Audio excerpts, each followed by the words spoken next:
जय हिंद साथियों, नमस्कार आप सभी को। स्वागत है आप सभी का आपके अपने चैनल IQ स्टडी सेंटर पर। आज है 5 जून 2025। आज की क्लास में हम देखेंगे हरियाणा करंट अफेयर्स के मोस्ट इम्पोर्टेंट क्वेश्चन। भाई जल्द ही मैं आपके लिए जनवरी, फरवरी, मार्च, अप्रैल पूरे 4 मंथ की एक ही वीडियो में करंट अफेयर्स लेकर आने वाला हूँ। जल्द ही आपके सामने वीडियो आएगी, तो वीडियो को लाइक कर देना, शेयर कर देना। चैनल पर पहली बार आए तो चैनल को सब्सक्राइब कर लेना। हरियाणा सिटी की PDF प्राप्त करने के लिए इस नंबर के ऊपर व्हाट्सअप कर लेना, जहां पर आपको मात्र हरियाणा सिटी पास करने के लिए 7 सब्जेक्ट की PDF 100 रुपये में Haryana GK, India GK, computer science, math, reasoning, Hindi provide करवाई जाएगी। डिस्क्रिप्शन के अंदर टेलीग्राम का लिंक दिया गया, टेलीग्राम चैनल को ज्वाइन कर लेना। और कुछ भी अपडेट पाने के लिए डेली सुबह 6 बजे इंडिया करंट अफेयर्स की क्लास, सुबह 7 बजे हरियाणा करंट अफेयर्स, 9:30 बजे हरियाणा जीके, डेली दोपहर को 12 बजे इंडिया जीके, डेली दोपहर को 1 बजे रीजनिंग, और इसी के साथ 2 क्लास लाइव 9 से 10 हरियाणा जीके, 10 से 11 इंग्लिश। तो वीडियो को लाइक कर दो, शेयर कर दो ज़्यादा से ज़्यादा। तो आज के सेशन की शुरुआत करते हैं। यमुनानगर के मुकारबपुर में प्रस्तावित गोवर्धन संयंत्र प्रतिवर्ष कितनी मात्रा में संपीड़ित बायोगैस पैदा करेगा? 2600 metric ton. B option correct रहेगा। 14 अप्रैल 2025 को प्रधानमंत्री नरेंद्र मोदी ने यमुनानगर के कैल गांव में आयोजित रैली में 90 करोड़ रुपए की लागत से गांव मुबारकपुर में लगने वाले गोवर्धन संयंत्र प्लांट का शिलान्यास किया। इस संयंत्र की कॉम्प्रेस्ड बायोगैस उत्पादन की वार्षिक क्षमता 2600 मीट्रिक टन होगी। नेक्स्ट क्वेश्चन है, प्रधानमंत्री नरेंद्र मोदी से मिलने के लिए 14 साल तक जूते नहीं पहनने वाले किस हरियाणवी को मोदी ने जूते पहनाए? भाई Rampal Kashyap. B option correct रहेगा। प्रधानमंत्री नरेंद्र मोदी ने 14 अप्रैल 2024 को कैथल के रामपाल कश्यप को जूते पहनाए। रामपाल ने 14 साल पहले कसम खाई थी कि जब तक मोदी PM नहीं बन जाते और उनसे खुद नहीं मिल लेते, जब तक जूते नहीं पहनेंगे। इस इंतजार में 14 साल तक नंगे पांव रहे। प्रधानमंत्री नरेंद्र मोदी ने हरियाणा के कौन से जिले में Deenbandhu Sir Chhoturam thermal power plant में 800 मेगावाट की तीसरी अल्ट्रा सुपर क्रिटिकल यूनिट का शिलान्यास किया? ऑप्शन नंबर है, यानी कि यमुनानगर के अंदर। भाई प्रधानमंत्री नरेंद्र मोदी ने 14 अप्रैल 2025 को यमुनानगर में Deenbandhu Sir Chhoturam thermal power plant में 800 मेगावाट की तीसरी अल्ट्रा सुपर क्रिटिकल यूनिट का शिलान्यास किया। इसे 42 महीने यानी मार्च 2019 तक तैयार करने का लक्ष्य रखा है। यहाँ पहली 2 इकाई साल 2008 में शुरू हुई थी। यह पहला पावर प्रोजेक्ट था जो प्राइवेट डेवलपर को दिया गया था, और तब अंबानी की रिलायंस कंपनी ने इसे तैयार किया था। देश में हरियाणा पहला राज्य था जिसने साल 1970 में 100% गाँव के अंदर बिजली पहुँचा दी थी। भाई हरियाणा देश का पहला राज्य बन गया था 1970 में बिजली पहुँचाकर। भाई वर्तमान में देश के अंदर प्रति व्यक्ति बिजली की जो खपत है वो 1395 यूनिट है, जबकि हरियाणा में 2289 यूनिट है। प्रधानमंत्री नरेंद्र मोदी यमुनानगर के कैल गांव में रैली को संबोधित किया था। नेक्स्ट, 14 अप्रैल 2025 को हिसार में महाराजा अग्रसेन एयरपोर्ट का उद्घाटन किसने किया था? नरेंद्र मोदी। बी ऑप्शन आपका करेक्ट रहेगा। भाई प्रधानमंत्री नरेंद्र मोदी ने 14 अप्रैल 2025 को हिसार जिले में स्थित महाराजा अग्रसेन एयरपोर्ट का उद्घाटन किया। 14 अप्रैल को PM ने सुबह 10:23 पर हिसार से अयोध्या के लिए फ्लाइट का शुभारंभ किया। उन्होंने एयरपोर्ट टर्मिनल भवन का शिलान्यास किया। महाराजा अग्रसेन एयरपोर्ट हरियाणा का पहला हवाई अड्डा है और इस एयरपोर्ट को शंख के आकार में बनाया गया है। हरियाणा सरकार ने किस खिलाड़ी को 4 करोड़ रुपए और प्लॉट दिया? विनेश फोगाट को। भाई सी ऑप्शन करेक्ट रहेगा। पेरिस ओलंपिक में मेडल से चूकी विनेश फोगाट को हरियाणा सरकार ने 4 करोड़ रुपए के कैश अवार्ड के साथ HSVP का प्लॉट दिया। विनेश फोगाट ने कहा कि सरकार से मिलने वाली 4 करोड़ राशि से वे अंतर्राष्ट्रीय स्तर की कुश्ती एकेडमी बनाएंगी। तो चैनल को IQ स्टडी सेंटर को मेरे दोस्तों सब्सक्राइब ज़रूर कर लो और वीडियो को ज़्यादा से ज़्यादा शेयर कर दो। भाई जिंदल स्टेनलेस और AB इंजीनिया ने किस राज्य में सबसे बड़े कैप्टिव औद्योगिक सौर संयंत्र के साथ नया कीर्तिमान बनाया है? Option number C Odisha.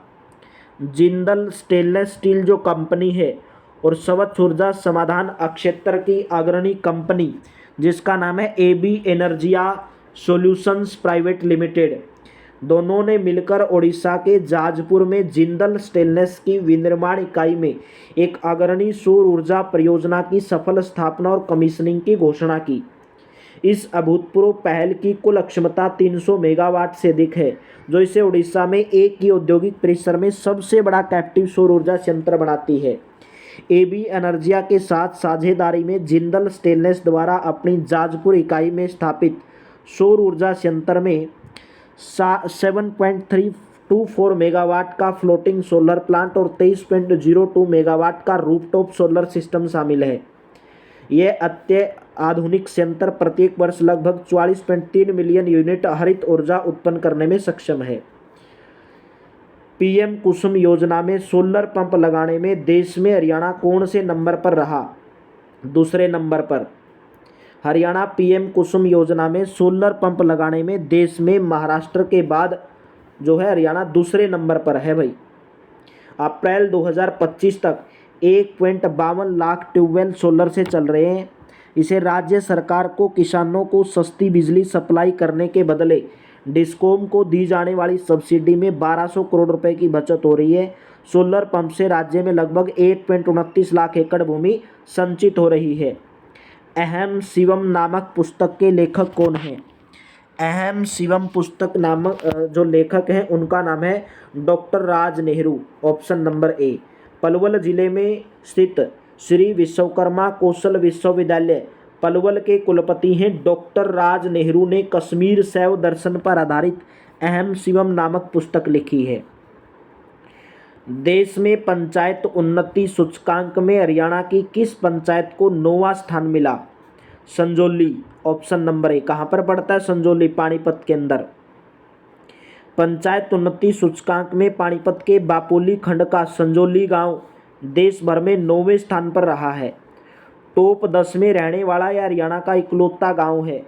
पंचायती राज मंत्रालय ने देश भर की 2.5 लाख से अधिक ग्राम पंचायतों की प्रगति को मापने के लिए PAI जारी किया। तेलंगाना की बरनापुर सर्वश्रेष्ठ पंचायत रही है। Next question.